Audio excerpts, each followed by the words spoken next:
இஸ்ரேலில் பிரதமர் அலுவலகம் மீது குறிவைத்து தாக்குதல், நெதன்யாகுவின் நிலைமை குறித்து கேள்விக்குறி. ஈரான் தரப்பிலிருந்து நடத்தப்படும் கடுமையான தாக்குதல்கள் இஸ்ரேல் அரசியல் வட்டாரங்களில் பெரும் அதிர்வலைகளை ஏற்படுத்தியுள்ளது. குறிப்பாக இஸ்ரேல் பிரதமர் அலுவலகம் குறிவைத்து தாக்கப்பட்டதாக சர்வதேச ஊடகங்களில் தகவல்கள் வெளியாகியுள்ளன. இந்த தாக்குதலில் இஸ்ரேல் பிரதமர் பெஞ்சமின் நெதன்யாகுவுக்கு என்ன ஆனது என்ற கேள்வி தற்போது சர்வதேச அளவில் எழுந்துள்ளது. ஆனால் இதுவரை இஸ்ரேல் அரசாங்கத்தின் அதிகாரப்பூர்வ அறிக்கையில் பிரதமருக்கு எந்தவித பாதிப்பும் ஏற்பட்டதாக உறுதிப்படுத்தப்படவில்லை. பாதுகாப்பு காரணங்களுக்காக அவர் பாதுகாப்பான இடத்துக்கு மாற்றப்பட்டிருக்கலாம் என்ற தகவல்கள் மட்டுமே வெளிவந்துள்ளன. இந்நிலையில் இஸ்ரேல் பாதுகாப்பு படைகள் மிகுந்த எச்சரிக்கை நிலைக்கு மாற்றப்பட்டுள்ளன.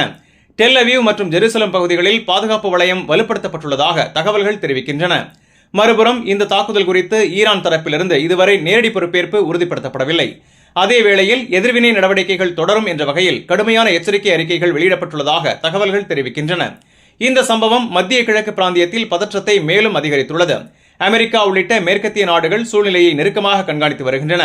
மொத்தத்தில் பிரதமர் நெதன்யாகுவின் நிலைமை குறித்த அதிகாரப்பூர்வ தகவல் வெளியாகும் வரை இந்த செய்தி உறுதி செய்யப்படாத தகவல் என்ற நிலைப்பாட்டிலேயே உள்ளது. இந்த செய்தி உங்களுக்கு பயனுள்ளதா இருந்தா வீடியோவை லைக் பண்ணுங்க, உங்க கருத்தை கமெண்ட்ல பதிவு பண்ணுங்க. மேலும் வளைகுடா மற்றும் உலக செய்திகளை உடனுக்குடன் பெற Gulf 360 நியூஸின் தமிழ் சேனலை சப்ஸ்கிரைப் பண்ண மறந்துடாதீங்க.